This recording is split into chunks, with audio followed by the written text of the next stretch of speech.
Excited to be here. I was a little nervous to start the day off with customer acquisition, but then I learned that we were going to be following a session on data, so I got a lot more excited. So today we're going to have some amazing panelists that have started and are building some of the most exciting B2C companies in Chicago. And I think if you're an aspiring entrepreneur in the audience, we're going to cover a lot of really important topics, which is how do you get customers? And so I'm excited to have these guys join me on stage. First is Mark Lawrence from Spot Hero. Oh, sorry, Ross Gordon, founder and CEO of Catchco. Next is Sonali Lamba, co-founder of Brideside. Michael Lavitola, CEO and co-founder of Foxtrot. And Mark Lawrence, founder and CEO of Spot Hero. Thanks, guys.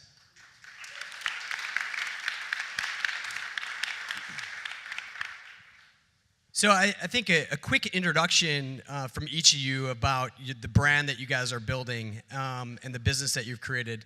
And then one of my favorite questions, which is tell the audience about a early hack that you guys used for acquiring your first kind of 100 customers that's probably completely unscalable, but usually leads to some of the fun stories that we hear about, founding stories. So go ahead, Mark.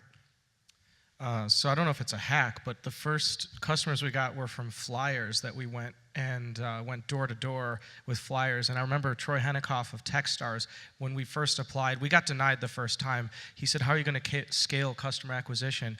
And I was like, "More flyers, duh." And I actually did believe that at the time, because I'm like, we printed 1,000. We knew what that looked like, and why not 10,000? It's a lot of interns. Oh, yeah. So for us, we launched this awesome app, or what I thought was an awesome app that delivered beer and wine to you, except no one was really using it. So we were trying to figure out where our customers were spending time, and for me, it was just on Twitter, pressing refresh on the Barstool Sports guys. So we sent them a direct message. This was 3 years ago. They did a little post for us, and that essentially doubled the size of our business overnight. So for us, it was trying to find people who really resonated with our audience that we could connect with in an authentic way. So the company I run, Brideside, is a retailer for women during life's most meaningful events, and we started with the wedding category. And it's interesting talking about acquisition, because you find one bride, and then you have the chance to sell $700 worth of retail to each of her 5 bridesmaids who are obliged to participate in the wedding.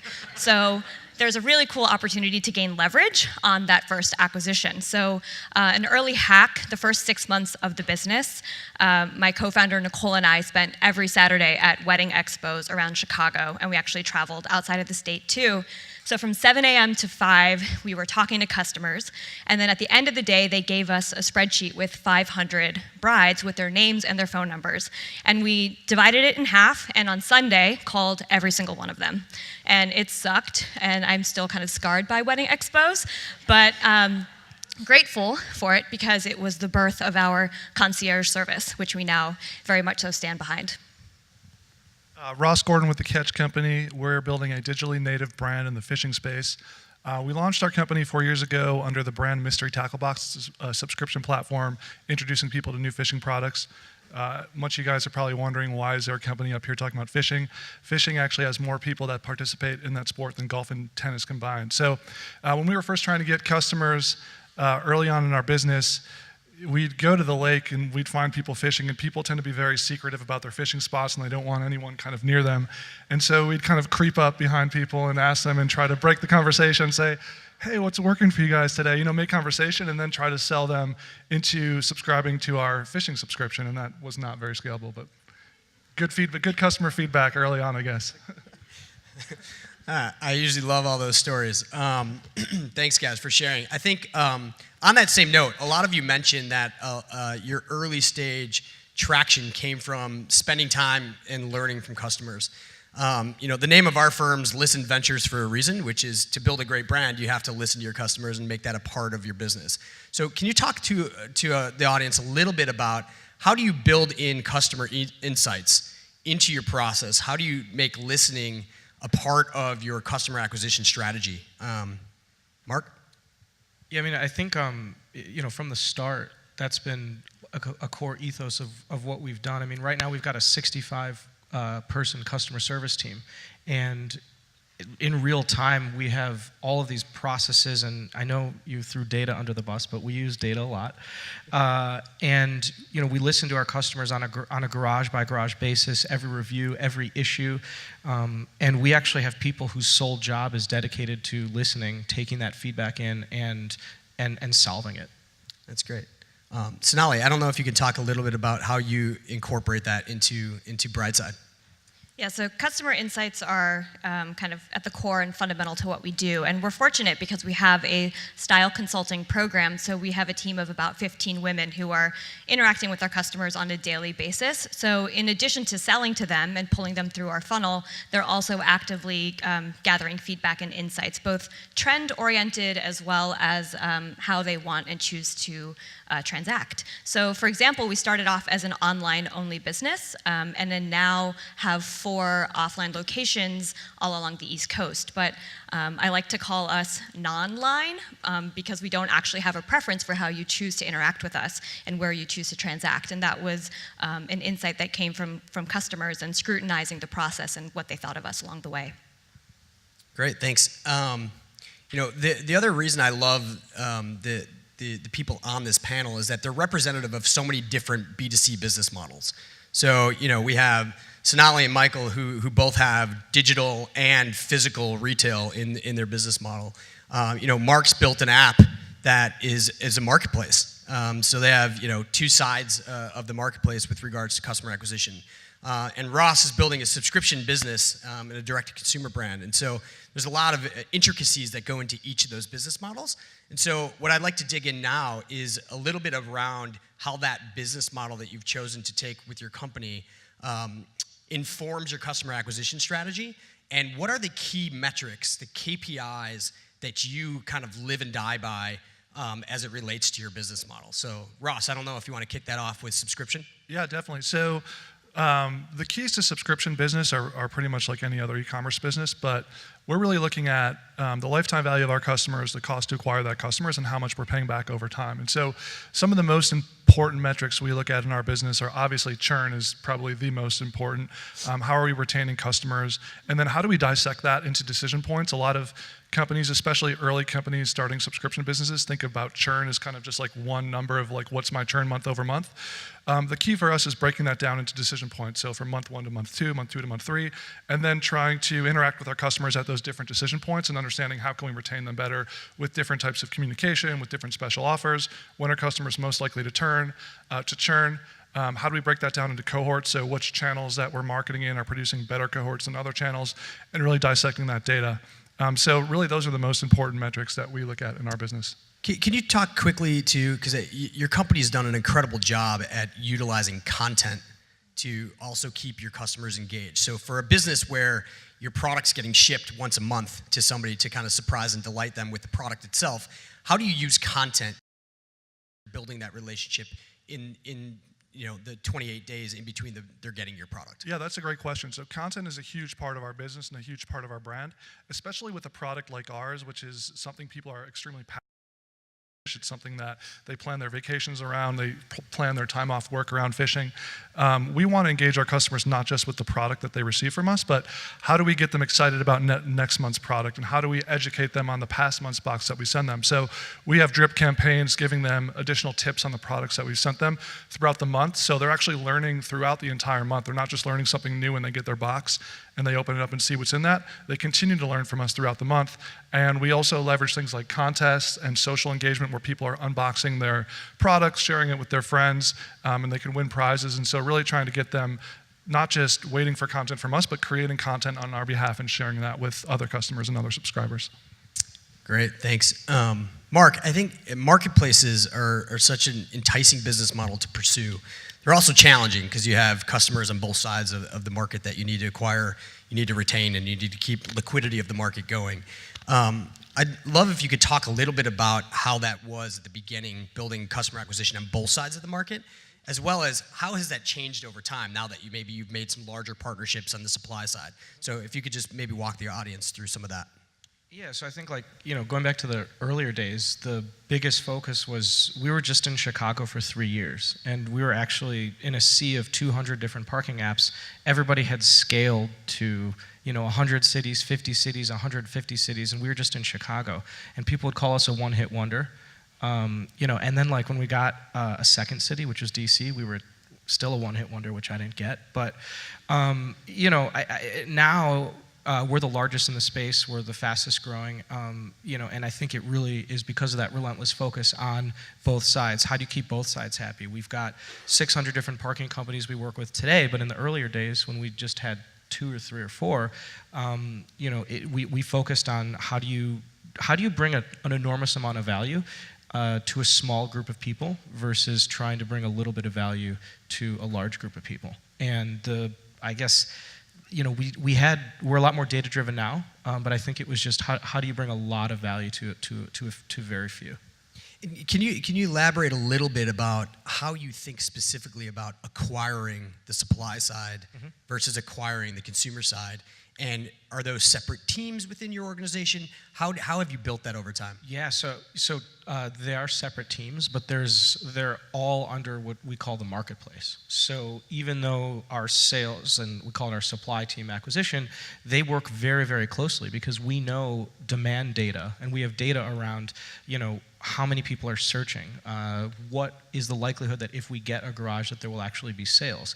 And so there's a push and pull where we'll have garages that will fill existing demand, and then we will then get garages and we will now have to create demand. And so it's a little tricky, but we focus on a geography by geography basis.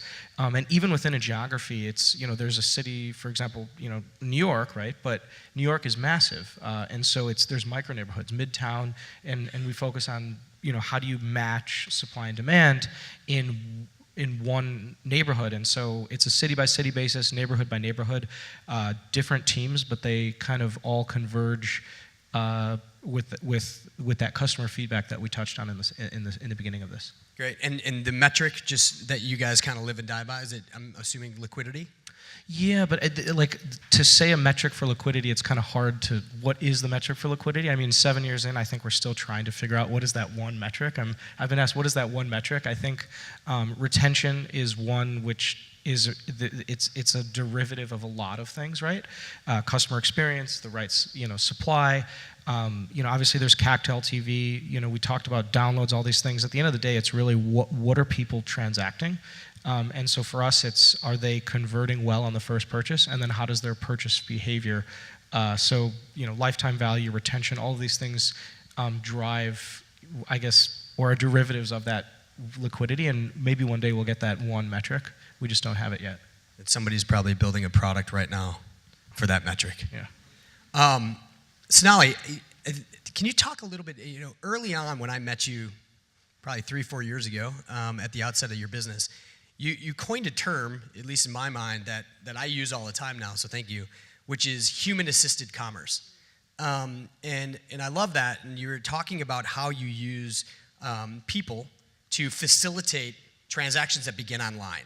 And your business has evolved now to include both retail locations as well as a digital presence where you can also transact. Can you talk about how those work in concert, how you think about collecting data at both points, and the attribution of that data in terms of how you bring the brand together? So I also want to say there was a great article that First Round Capital, they do like a weekly review, published last week by the CEO of Looker, which is an awesome analytics platform, talking about there are 2 types of metrics that you can look at. One of them is more vanity metrics, which kind of shows your growth over time, and the other one are clarity metrics, which give you an indication of how and why you're succeeding or failing. So in that sense, when we think about the analytics at Brideside, we don't have one that we live and die by. There are actually multiples. But in terms of data and attribution across channels, I think we have committed to being omni-channel and actually beyond omni-channel, which means that we don't really care where our customer comes from or where they choose to transact with us. But we're fortunate being an online-first business that we actually know before a customer walks into our store what she's looking for and what her preferences are, so that when she does come into the store, we know how to optimize her conversion and how to get her to purchase very, very quickly. So the kind of role of the human assistance in it is that we believe that retail is sort of on this forefront where people want to be sold to by other people as opposed to just letting technology take over, and especially in very high consideration purchase categories like weddings or home. And so for us, you use people to actually pull you through the funnel, and then also using people to finally close the sale at the end. And along the way, you can build in processes and optimizations to help your people focus on revenue generating activity. But otherwise, technology will never really be able to supplement the kind of customer insights that come out of having a human actually talking to you and gathering those analytics themselves. That's great. Thank you. Mike, talk a little bit about how your business has been built over time. You launched originally as an application that enabled delivery services around kind of hyper-curated experiential items, food, wine, et cetera. And that's bloomed into this retail business as well that is kind of building, the future corner store, in my opinion. So can you talk a little bit about how you manage both of those products, both the app as well as the store itself, and how you think about the customer experience from a data aggregation perspective? So if I come into Foxtrot first as a store consumer, how does that then translate into trying to get me to download the app, et cetera, et cetera, et cetera? Yeah, absolutely. So as Jeff mentioned, when we first started, we just had this app that you would order great selection of wine and beer and some other cool stuff we found, and we would connect supermarkets with delivery companies, and it looked a lot like some of the other businesses that sprung up. Over time, we realized that the true value in what we were doing was curating this great menu, and to be able to do that and scale it, really had to get a hold of our own inventory. And the last piece of that is the way the liquor laws work. We couldn't run this out of a warehouse, so we were sort of forced to have a retail store. And that's been a giant blessing in disguise. So we made the decision pretty early on that if we had to have this store, it should be a big brand center, it should work as a great marketing engine, and be just as great, if not better experience than the app by itself. So now our business is actually pretty close to 50-50, where we have half our customers coming from online, half coming from the store. And what we've spent a lot of time, to your point, over the last year doing is getting customers who come to our store to convert to online customers. So if you think about our business, it's a corner store. And so people aren't going to drive to that. They're not going to go out of their way. But if they find it, they're going to be pretty happy. They found this cool little bodega. And so we've set up loyalty programs and events and general, just simple things like signage so that people know, hey, all this great stuff in the store, you can actually get delivered. We have them create accounts in the stores through a couple different mechanisms, and that way we're able to track online and offline customers. And so what's been really exciting is seeing really our retail stores or our distribution centers become our biggest customer acquisition tools. Awesome. Let's talk a little bit about organic growth. So we all know organic customer acquisition is the best type of customer acquisition. It doesn't cost you money, but it costs you a lot of time and thinking internally, which does translate to expense and investment. Can you talk a little bit about how you've engineered organic growth into the product itself, as well as whether that's a referral system or how you think about that? I think it's such an important initiative for entrepreneurs to think through when they're launching their business. How do you create word of mouth through the product itself? And Ross, maybe you can kick this off, because I recently saw your new packaging, which I think is a really clever way to think about that. Yeah, definitely. So our customers, like I mentioned before, are super passionate about the sport of fishing, and it's something that they're always telling their friends about. They're posting pictures on Instagram of fish they catch. And the nature of our product being a subscription box where people want to tell their friends about the products they got and share that on YouTube, led us to realize that there's probably an opportunity to do a better job of turning our product itself, our box and our experience, into something that our customers are going to be even more passionate about talking about. And there's an element of fishing that's somewhat competitive, where people are always trying to catch a bigger fish and tell their friends that they caught a bigger fish than them. And so what we've done is we've actually turned our box into competition itself. And on the inside of our box, the flaps that fold out of the box, we turn them into a ruler, and we challenge our customers every month to basically catch a fish on one of the products in our box, post a picture of that measuring on the ruler to social media, and use a hashtag to basically enter this contest that we have every month where we pick customers to win free stuff. And so that's really led to a big boost in our organic growth. People see their friends posting pictures of this fish with this box that says Mystery Tackle Box on it. it's also fostered that competition and that desire for them to share what they're catching. And we use the hashtag to track that and to measure it. I know sometimes it's hard to measure some of these organic campaigns, and so we've been using specific hashtags around these contests to really better understand the engagement, and it's been very successful for us so far. That's great. Sonali, do you have? Can you talk a little bit about how you built that as well? You mentioned you kind of have average 6 bridesmaids built into every transaction of a bride. So how does that work, and how do you fuel that? So I think it's about 85% of our revenue at this point comes from non-paid channels that we can attribute back to a referral or to word of mouth. So what that means is that the kind of metric that we use to live and die by that is our Net Promoter Score. And what's happening is that when a bride has an awesome experience, she's referring brideside to future brides. And when a bridesmaid has an awesome experience, she's using us over and over again, multiple times, in the multiple weddings that she's participating in before actually getting married herself and using brideside again.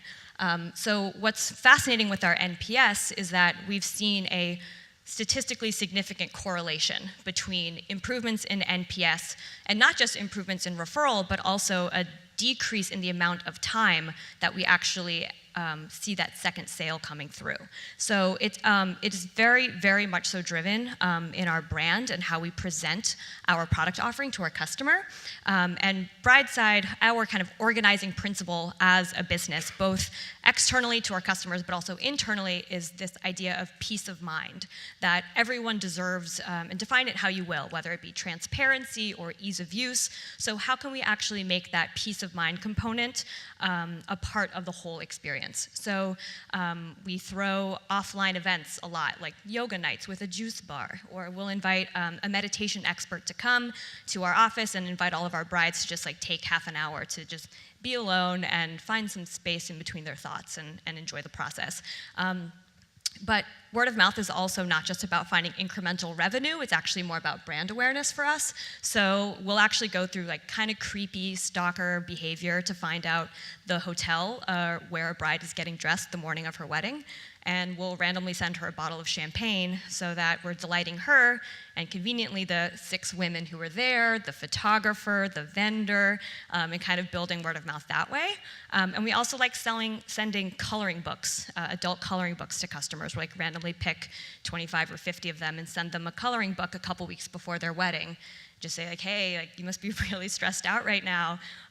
Coloring kind of helps you use the other side of your brain and relax. So, good luck with everything. So it's a lot of hard work, and you actually have to be very deliberate when you're pursuing word of mouth, but it's very much so worth it. That's great. I love that story around peace of mind being such a part of your brand, both internally and externally. Mark, did you basically allow all of your customers to print their own flyers and then put them on cars, or how have you required it, or you get towed? how have you engineered word of mouth into your own product? So we've got a lot of the digital, ways with refer a friend, but I think all of the word of mouth is super important because it allows you to spend more, right? If you acquire one customer and they tell 3 people, you've got huge leverage on your marketing dollars. And so, NPS is something we track, which is really, really important. And I think when you just have an amazing product and you focus on that, you just get a lot more word of mouth. Like people, talk about refer a friend because you can track it. But for us, for example, in a city like Chicago, 75% of our new customers actually come from non-directly attributable word of mouth. People who told other people. They like the product so much they don't even need to get the $5 refer a friend. In fact, separately, we actually have recently found this out, but 70% of our refer a friend is fraud, which we're trying to combat. I don't know how I feel about that channel. It's a long story.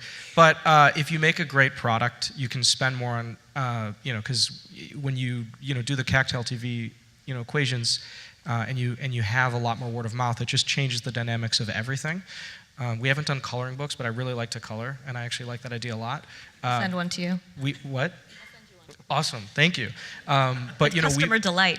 Yeah, surprise and delight. So we've done that with Valentine's Day, where we've put stuff on different cars, and whether it's Starbucks, Starbucks gift cards or sending T-shirts. We've done a number of different things. Awesome.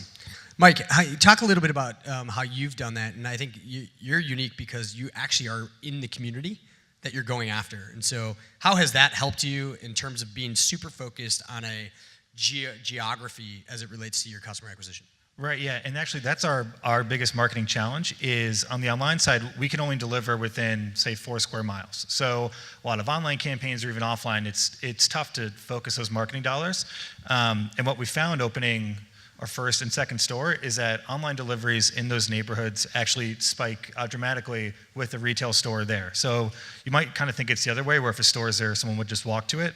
But for us, it just turns again into this like brand acquisition center and kind of trains customers that, hey, if they need something, I might not want to go outside because it's raining or it's cold or I'm watching Netflix or something, and Foxtrot can kind of just bring it to them.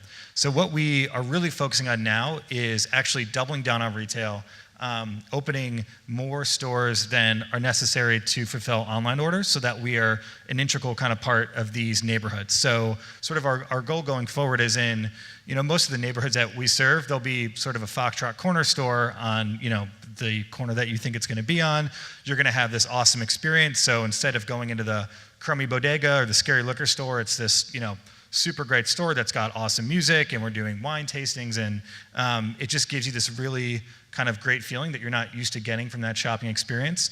And then at the checkout counter, we then take that kind of offline customer, tell them about our app, and then try to convert them right there. So for us, the retail stores have been just a tremendous driver of growth and something that we are sort of doubling down on. That's great. So let's get into the other side of acquisition beyond organic, which is paid. And I think we all as investors, all we think about is the unit economics of a business. How do we invest in entrepreneurs that are driving a true kind of intelligence around the unit economics of their business, and how do those unit economics get better over time? And so paid becomes a big part of that, right? To truly scale your business, at some point you have to move beyond organic and really think about how you acquire a lot more customers in an efficient way that's scalable. So can you talk a little bit about which channels have been your best channels for paid acquisition, and how you've tested new channels and you build that into the culture of your marketing organization? Because channels ultimately plateau at a certain point. So how are you always keeping ahead of what's happening and building testing into your model for customer acquisition from a paid standpoint? Ross, you guys have done this across multiple channels. You have a YouTube channel that has hundreds of thousands of people subscribed to it. You have a massive Facebook community. Social's been huge for you. Can you talk a little bit about how you've built that over time and how you even think beyond the current channels you're using today? Definitely. So the first channel we ever started paying to acquire customers on was Facebook.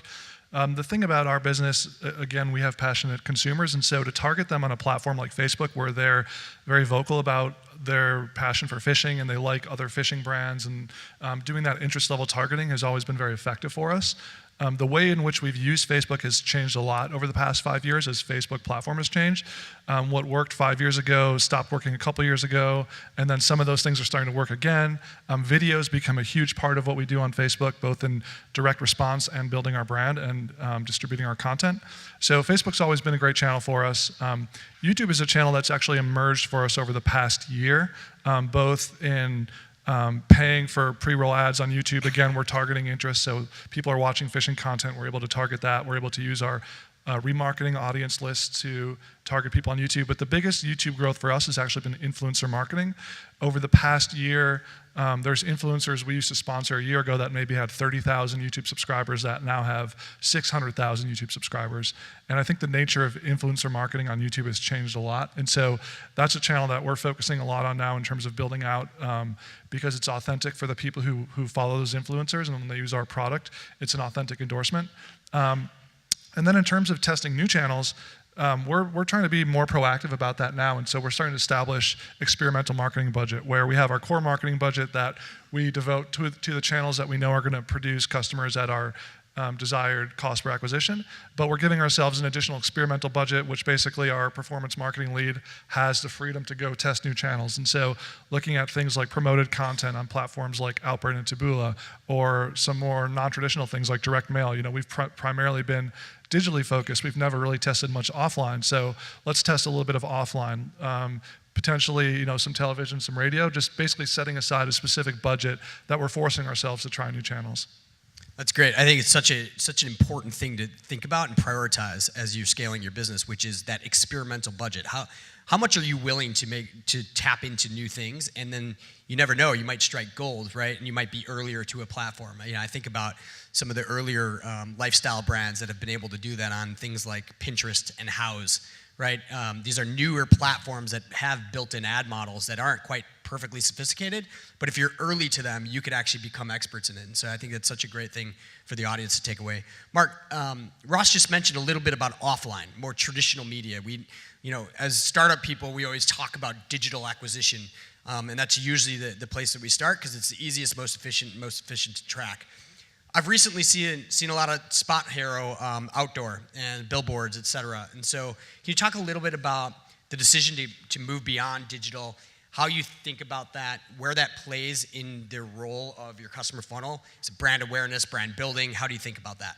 Yeah, well, first off, I would say that I'm really jealous that there's all these people watching fishing videos online that you can market to, because the people aren't watching parking videos online.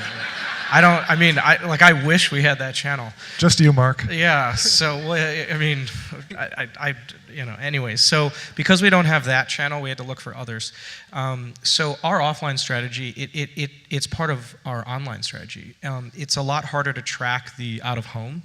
We use a first purchase survey. We have an attribution model, but it's still not as effective as direct response. And so we have brand awareness studies that we aided and non-aided that are part of tracking the ROI on some of those out of home. And we did it once we kind of wanted to add on top of our direct response.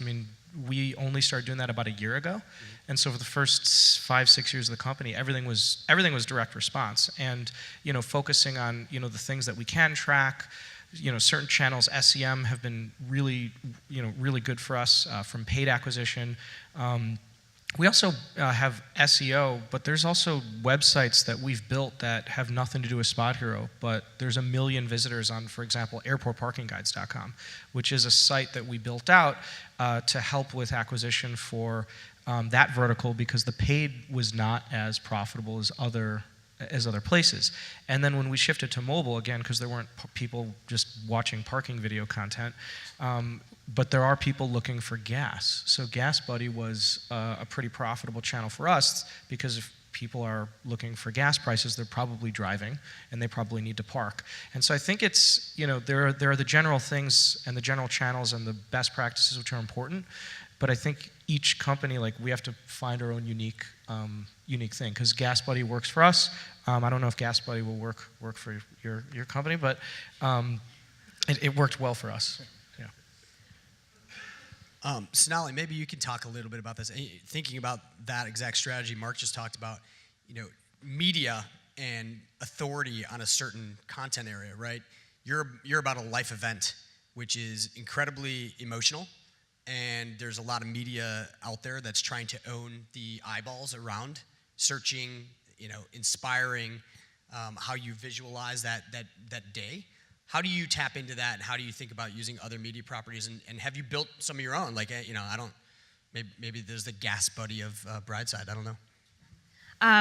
Well, maybe it's obvious, but it's important to say explicitly that when we talk about customer acquisition, in the same breath, we're also talking about optimizing conversion. So we've never followed a strategy of just throw as much money into the top of the funnel, find as many customers as you can, and kind of let it trickle out to the bottom. We've always tried to pursue the most qualified customer where we can find her, and also optimize for conversion. So we've tried every single channel there is, and I think it this point, we have a pretty diversified marketing strategy and a ton of irons in the fire that we sort of fuel or come back from at any kind of point in the year. And to your point, things are constantly changing. Facebook was awesome for us now, but we started to pull back when we thought it was better for brand recognition and not so much as a profitable marketing channel. So yeah, I think for us, domain authority has been really, really important. So we have made investments in both time and money in Pinterest and Instagram, and also figured out how we can use those channels to fuel, again, a sign up and a conversion, not just a like and a pin.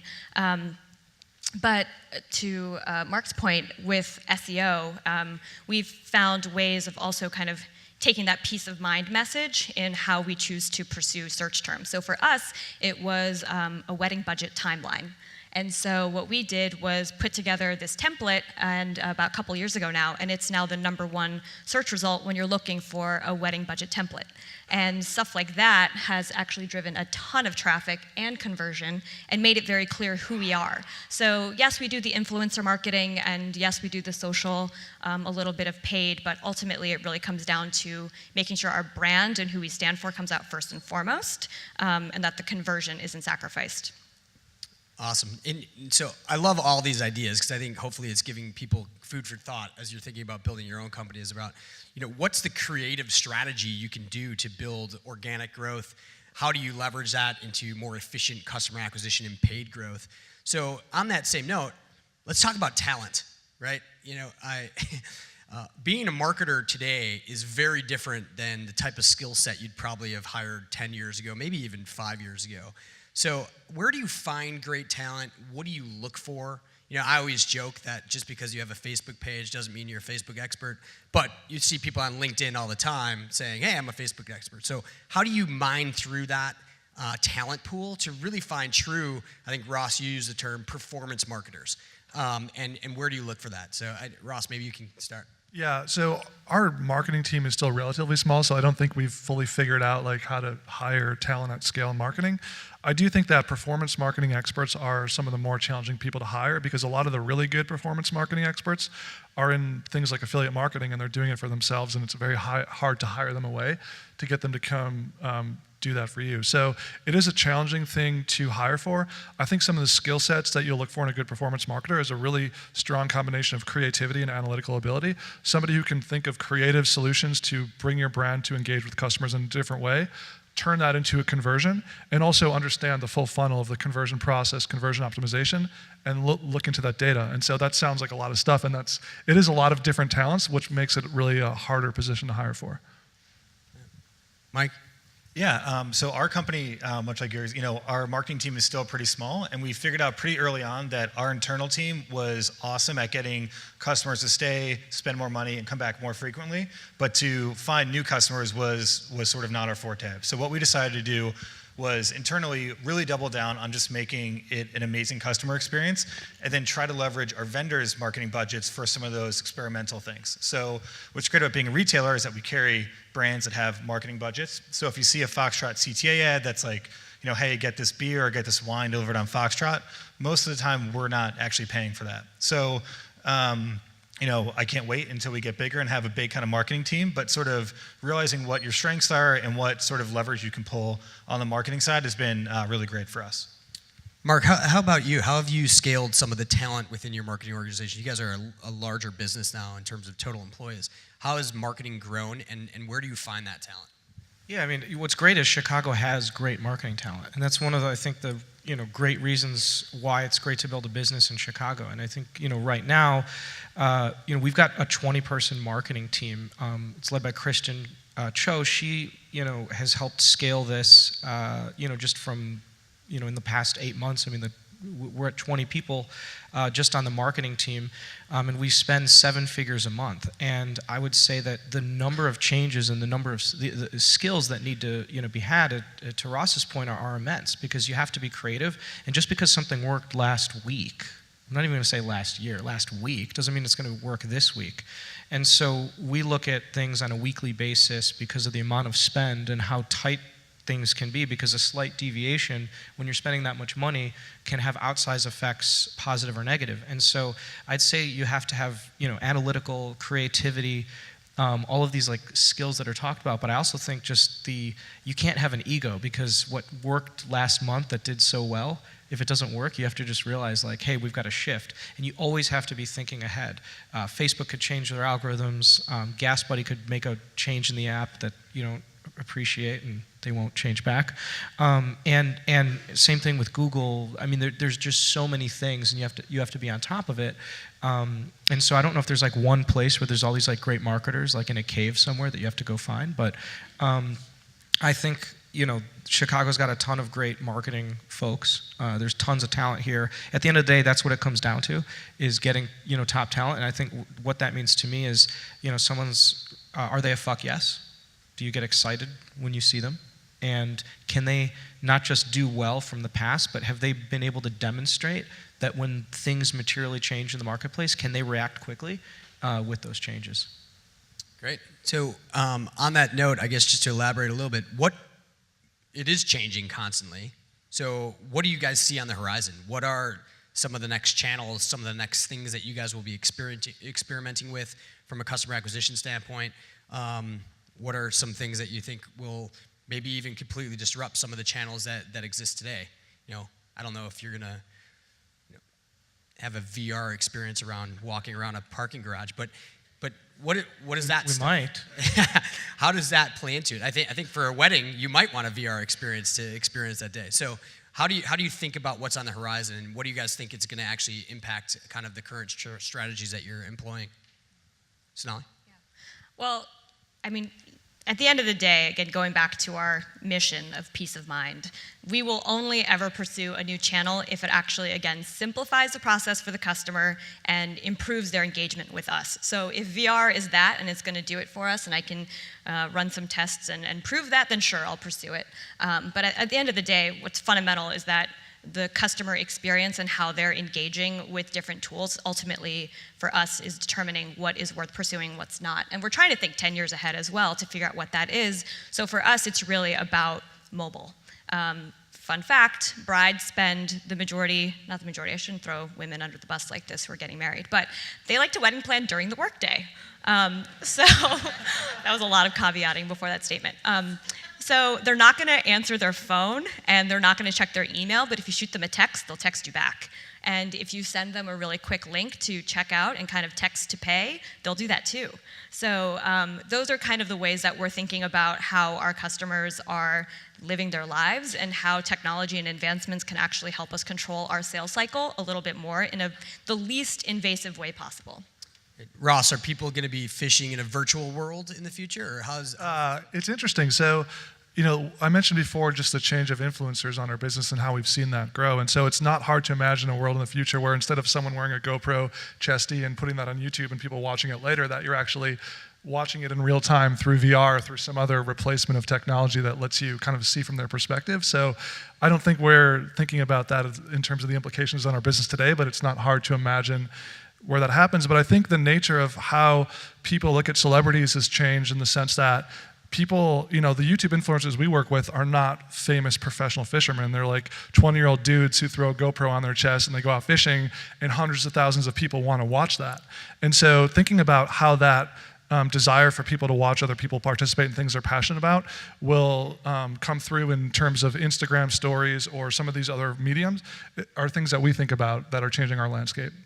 Yeah, everybody is their own media network, so how you tap into that for your own business is a really interesting thing to think about. So we got about a minute and a half left here, so last question I think is if you could give advice to an early stage entrepreneur about customer acquisition and marketing, what's the one thing that you would tell them to focus on early on? Mark? I would say focus on providing massive value to a small group of people versus this scale, because like scale. It's just awesome when you can acquire a customer, make them exceptionally happy, and then they'll get other customers. And I think that's what really led to our success, hands down. That's great. Yeah, I echo that. If the first couple of customers don't have an amazing experience, it's going to be really tough to get the next couple customers, and then also having a laser focus on brand. So I think we've always sort of looked bigger than we are because we really care about how things look. and what the brand voice is, and that stuff might seem soft, but I think really actually matters a lot in the end. That's music to my ears. Don't think about things top down, go bottom up, and think about $1 in is going to generate what out. And I think also know what your growth goals are for your company, because if you are trying to raise venture and a really, really big business, you don't want to get in the habit of paying for your revenue. So be really smart, test a lot of channels, and don't be afraid to kind of pull back from things that aren't working. I would first echo Mike's point, think about your brand as early as possible. And then second, I would say be as hands-on as possible with customer acquisition as early as possible. You as the entrepreneur, as the founder, have the most to lose, and you also have the most to gain, and that incentive is hard to replace by hiring marketing talent. So, dive into Facebook yourself, start your own campaign, dig in, and just try to figure it out yourself. Awesome. I think that's it for us. Thank you, guys. Hopefully you guys